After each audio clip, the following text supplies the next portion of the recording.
Kegiatan ini dimulai dengan persiapan berupa bahan dasar kain, pewarna alam, dan dedaunan yang akan digunakan untuk proses printing. Kegiatan ini juga diikuti tidak lebih dari 10 peserta saja mengingat pandemi COVID-19 yang masih dalam status waspada.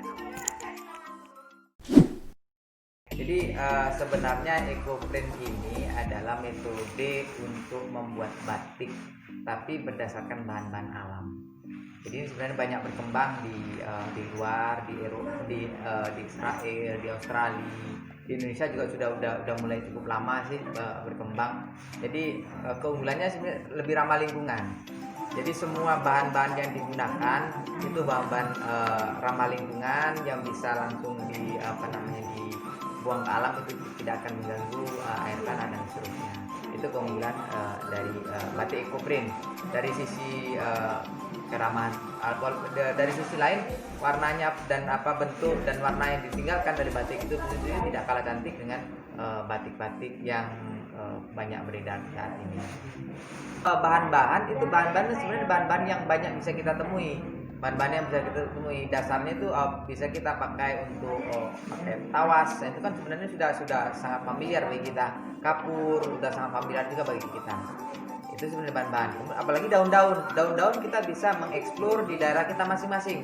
Jadi bisa jadi di daerah-daerah yang berbeda itu ketersediaan daun-daun dan tanaman yang bisa dipakai itu berbeda dengan daerah lain. Eksplor saja di daerah masing-masing. Para peserta cukup menemukan dan membawa dedaunan yang ada di sekitar lingkungan tempat tinggal mereka. Dan melaksanakan dengan EcoPrint, jadi peserta dari situ tahulah gimana teknik dasarnya dan kemudian dikembangkan dengan WSO online. Daun-daun yang bertanding tinggi, sebenarnya kita coba-coba aja sendiri daun-daun itu yang mana yang bertanding tinggi. Sebenarnya teknik EcoPrint itu banyak sekali tekniknya. Kita akan belajar salah satunya teknik yang paling dasar. Itu urutannya sama. Yang pertama itu scoring, yang seperti yang di share kemarin, scoring, kemudian mordanting, baru printing, baru fiksasi. Nah, itu urutan umum. Scoring itu digunakan untuk menghilangkan residu-residu pabrik. Jadi kan pasti kain itu yang bau-bau pabrik itu dihilangkan dengan scoring. Scoring itu sama dicuci sama deterjen lah, tapi kita pakai yang TRU namanya. TRU intinya sama dengan deterjen. Itu direbus, direndam. Kita rebus bisa setengah jam direbus, habis itu dibiarkan saja sampai dingin seharian sampai semalaman bisa. Kegiatan dilanjutkan dengan para peserta mendengarkan penjelasan dari tutor tentang tahap demi tahap pelaksanaan proses EcoPrint sebelum masuk ke dalam tahap pengerjaan yang akan dilakukan oleh peserta itu sendiri. Selain anggota komunitas, terdapat beberapa peserta umum yang ingin ikut bergabung belajar bersama. Pertama, EcoPrint ini mungkin terbilang baru untuk Kota Padang atau untuk Sumbar secara umum. Yang kedua, salah seorang anggota kita telah menerima pelatihan EcoPrint ini. Jadi untuk pengembangannya, kita berusaha untuk anggota Bungorayo yang berminat bisa juga mempunyai keterampilan EcoPrint ini. Nanti EcoPrint ini bisa dikembangkan, mungkin nanti bisa dikolaborasi dengan Rajuk. Kita memilih EcoPrint karena EcoPrint ini sudah mulai tren, kemudian sejalan dengan visi misi kita. Juga ada unsur Go Green untuk kelestarian lingkungan, memanfaatkan bahan-bahan yang ada di sekitar kita. Caranya sederhana, bahan-bahan yang digunakan juga mudah didapat, hasilnya tidak mengecewakan. Cuma yang ikut ini akan mempunyai keterampilan yang memadai untuk mengembangkan sehingga menjadikan salah satu sumber penghasilan, sumber pendapatan, menambah pendapatan bagi keluarga, dan bisa mengembangkannya ke luar komunitas. Kain yang digunakan kain dasar itu bagian utama namanya istilah orang ini KU namanya kain utama. Ada kain bentuk namanya KB, kain lengket. Jadi digunakan KU, susun daun, habis itu bentuk kain lengket. Pada teknik printing pertama, para peserta mulai mewarnai kain blanket ke dalam pewarna alami.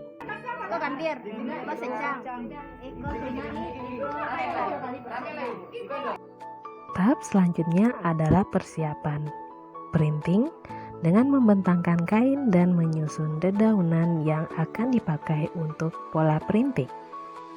Pada tahap ini, kain utama tidak diberi warna dan dedaunan yang akan dipakai disusun di atas kain utama yang polos. Selanjutnya, kain blanket yang sudah diberi warna ditutup di atas dedaunan yang telah disusun tadi.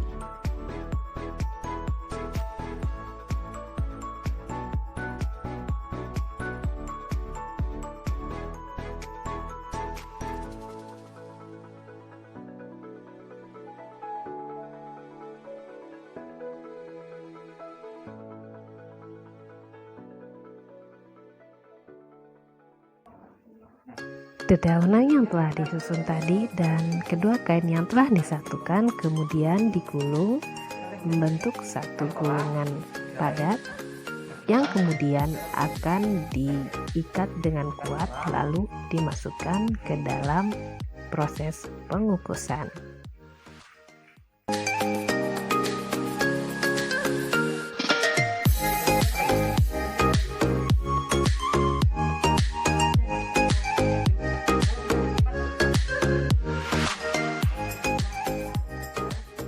Sebelum masuk ke dalam tahap pengukusan, hal yang sangat perlu diperhatikan adalah bungkusan yang akan dimasukkan sudah terikat dengan rapi, erat, dan kuat.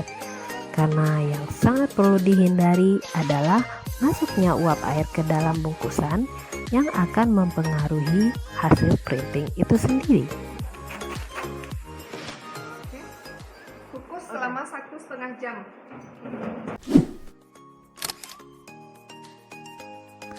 Pada teknik printing kedua, kain yang diwarnai adalah kain utama. Selanjutnya, dedaunan disusun di atas kain utama yang sudah diberi warna dan proses mengikuti proses seperti yang sebelumnya. Karena perbedaannya terletak hanya pada pewarnaan kain, yaitu kain utama. Sedangkan pada proses sebelumnya, kain yang diwarnai adalah kain blanket.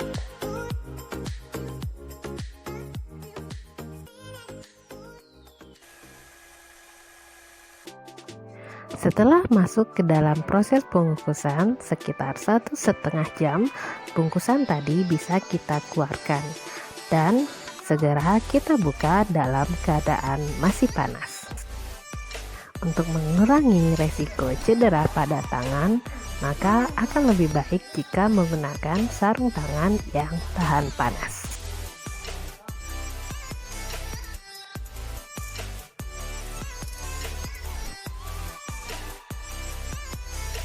Selanjutnya, bungkusan tadi bisa dibuka dengan perlahan-lahan untuk melihat hasil dari motif dan pola yang telah disusun melalui proses ekoprint tadi.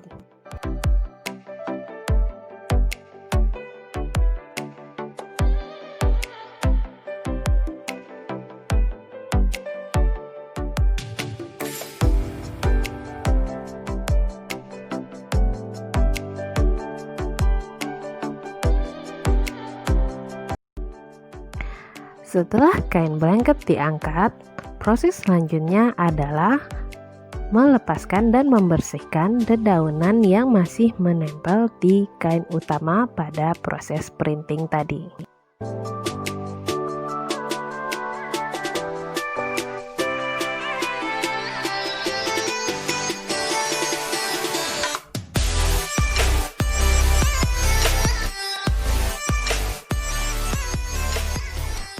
Setelah sisa dedaunan dibersihkan, maka akan tampak hasil akhir dari kain utama yang telah melalui proses pengukusan. Untuk setiap proses yang dikerjakan, peserta mendapatkan hasil 2 lembar kain berupa kain utama dan kain blanket yang memiliki konsentrasi warna dan hasil pola ekoprint daun yang berbeda-beda.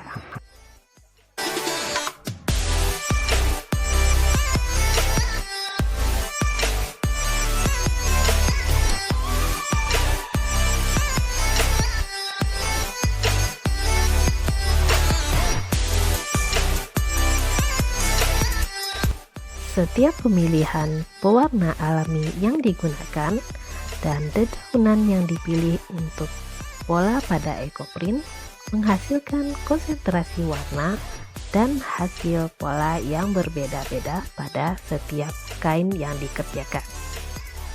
Setelah melalui tahap pengukusan, maka selanjutnya adalah proses penjemuran yang tidak boleh dilakukan di bawah terik sinar matahari langsung. Pada proses penjemuran yang merupakan bagian dari proses fiksasi, akan terjadi reaksi kimia alami berupa oksidasi yang kemudian akan mempengaruhi hasil warna akhir dari kain tersebut.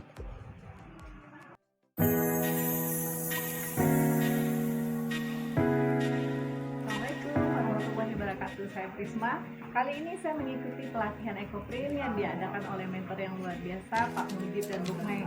Hasilnya benar-benar surprise, benar-benar exciting, nggak sabar menunggu dari proses yang pertama, yang kedua, sampai proses printing. Menunggunya hasilnya yang luar biasa, di luar ekspektasi kita. Waalaikumsalam warahmatullahi wabarakatuh. Senang sekali ya dapat ilmu baru. Ini kan sebelumnya belum pernah ketahui, khususnya saya sendiri kan itu kayak gimana sih, gimana setelah melihat kami Bang Mujib bikin ekoprint jadi tertarik dan hasilnya bagus. Semoga ilmu ini bermanfaat untuk kedepannya, misalkan kita membuat produk-produk baru, jilbab untuk dijual, jadi income lah untuk kita gitu.